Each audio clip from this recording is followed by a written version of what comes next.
بسم الله الرحمن الرحیم. السلام علیکم داملای شیرین سخن. التماس با همین سوال من جواب میگردونید.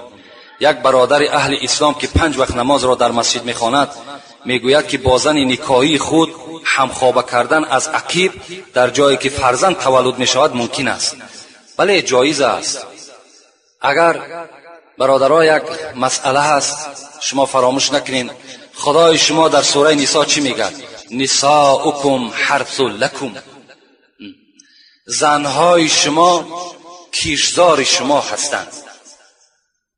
در دوام آیت خدا چی میگوید؟ بیایید بر همین کیشزاری خود از هر جانبی که میخواهید، جانبی که در او جانب چه باشد فایده باشد حاصل باشد. اگر در زن حلالی خودم از قفا هم که اگر هم خوابه کنی در جایی که فرزند تولد میشود جایز است. این صاحب تفسیر ابن کثیر هم میگه، این تمام فتواهای ما و شما میگه. لکن از قفا در جایی که فرزند نه، در جایی که مثال نجاست خارج میشود، اگر انسان اونجا اگر کاردار میشود، اینجا لعنت خدا بر او انسان است. این انسان لواطه است، این لواطه میشود، این بچه بازی میشود، در اینجا لعنت خدا در حقی است. حتی امام اعظم گفتن کسی که اگر در قفا میرسد حکمش در مذهب ما و شما چی است؟ از یک بلندی که دیگر پایانی او را دیده نمیشود از همونجا حوالش کنید، یا اینکه او را زنده به زنده آتش بزنید. حتی صاحب مذهب ما و شما امام اعظم چی میگه؟ اگر شخصی که میبینیم به حیوان میرسد همون انسان هم این جزا را بده. از این خاطر با زن حلالی خود در جایی که فرزند تولد می شود باکی ندارد. داملای عزیز درباره حضرت زکریا نقل میکردید، با احترام مخلصان شما. انشاءالله خیلی ساعتاش بیاید، خدا خواسته باشد اینا را به سمع شما میرسانیم. السلام علیکم داملای عزیز اکای حاجی میرزا مراد. من 2 دخترچه دارم، آرزوی پسر را دارم. میخواهم به من یک دعا در روز مبارک دهید که من صاحب پسر و مثل خودتان علمدان شود. برادر عزتمند دعا میکنیم که پروردگار اگرچه دخترم نعمت خداست، بچه‌ام نعمت خداست، مادامی که این بندت آرزو کرده از خدای ناامیدش نگردانی. فرزندیم. السلام علیکم واعظ شیرین سخن اکای حاجی میرزا جان. الهی زبان شما از این دیده براتر گردد و هرگز تنتان درد نبیند. از شما خواهش میکنم که به یک چند سوالهای من جواب درست گردانید اگر فرصت باشد، وگرنه باکی نیست. تراشیدن ریش و موی لب را دین اسلام چه حکم میکند؟ اگر ریش انسان میتراشد یا موی لب میتراشد، اسلام نسبت انسانهایی که ریش تراش هستند یا اینکه موی لب میتراشند چی میگوید؟ در نزد من کتابهای شیخ‌های عرب و مولوی‌های زاهدان هست. یکی از آنها اسئله المهمه و دیگرش حکم ریش در اسلام به نام کتابی هست. من در این کتاب‌ها نظر کردم، یک چند چیزها از اینها گرفتم به شما میرسانم. رسول اکرم گفته است قص الشوارب وعف اللحیه خالف المشرکین والمجوس. در همین حدیث شیخ‌های عرب میگویند که 2 صیغه امر استفاده شده از پیغمبر، قص الشوارب وعف اللحیه. پیغمبر خدا امر میکند بروتهای خودتان کلته کنین، یعنی به مجرد کلته کنین که در ناله های شما بروتهای شما نرسد، بروتهاتان کلته کنین امر هست از پیغمبر. وعف اللحیه و ریشهای خودتان بگذارید.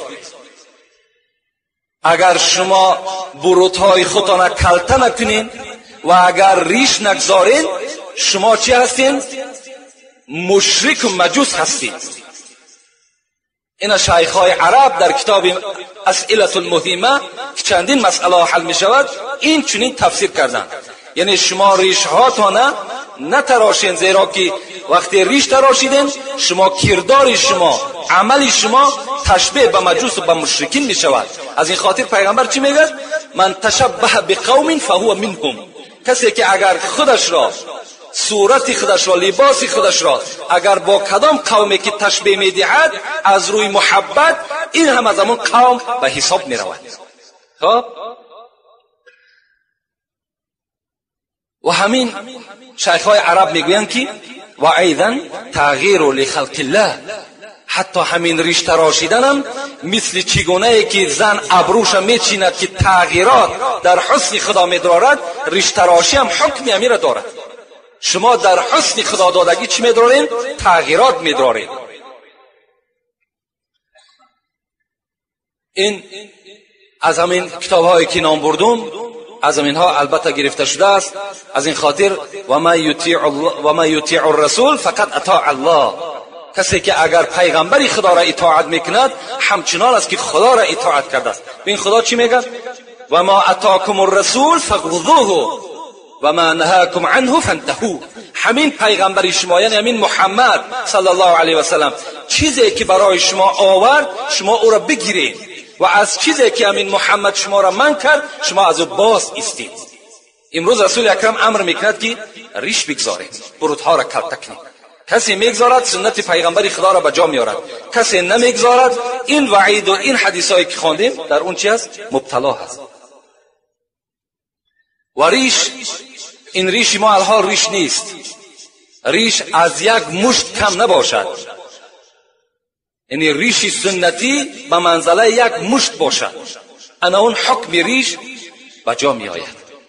این ریش هایی که مثال کلته ما و شما میمانیم از بیریش ده بهتر است، از بیریش ده بهتر است، لیکن حکم ریش ندارد. انشاءالله میمانیم. از بعضی همین امتهای پیغمبر خدا میترسیم. با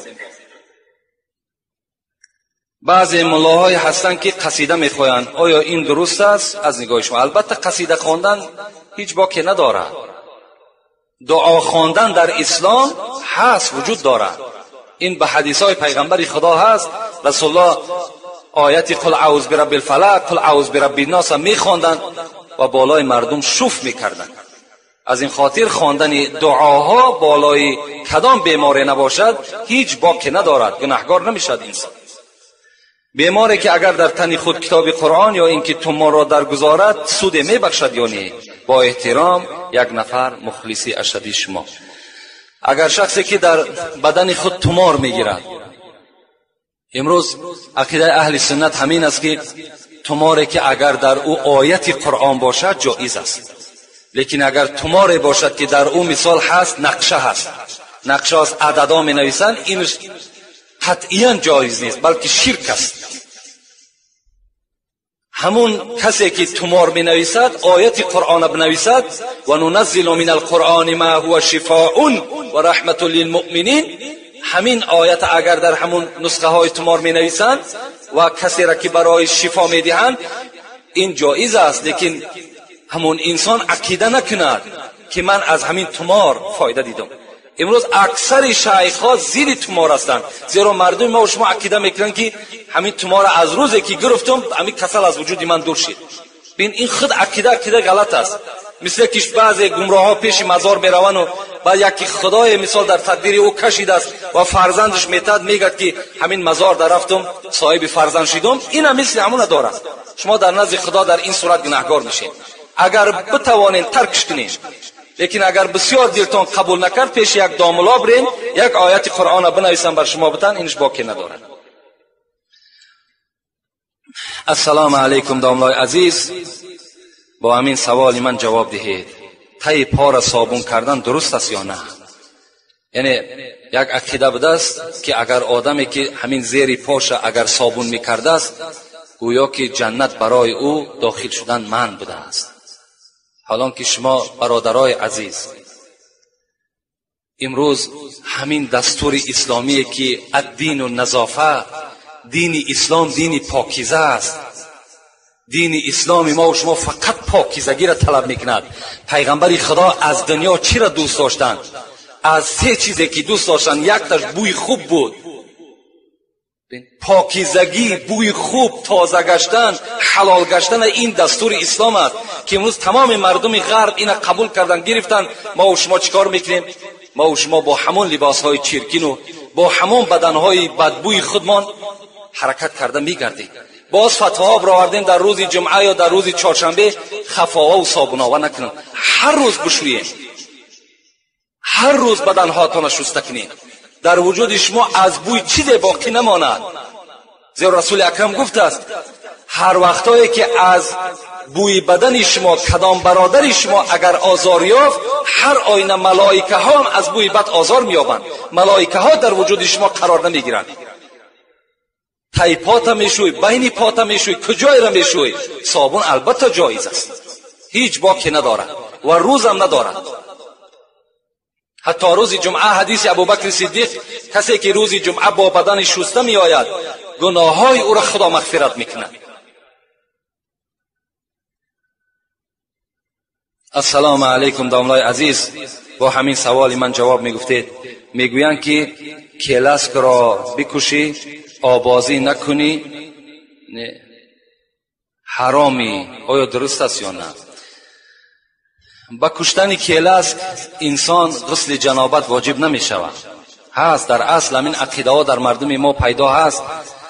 غسل جنابت در صورت در گردن ما و شما واجب می شود که اگر آب از وجود ما و شما با دفع شهوت خارج شود، یعنی از روی شهوت خارج شود، حتی همین آبی که از وجود ما و شما، یعنی آب منی میگیم، همون اگر جدا شود از حساب باربرداری باشد یا از یک بلندی به زمین بپری، مثال در زمین بزنی که آبت از وجود جدا شد، در این حالت با غسل واجب نمی شود. غسل جنابت در حالت واجب می شود که همین از روی شهوت باشد، از روی هوس باشد، از روی رسیدن بازن باشد. انا این صورت غسل جنابت در گردن ما و شما واجب می شود. با کشتن کیلاسک و با کشتن دیگر جانورها در گردن ما و شما غسل جنابت واجب نمی شود.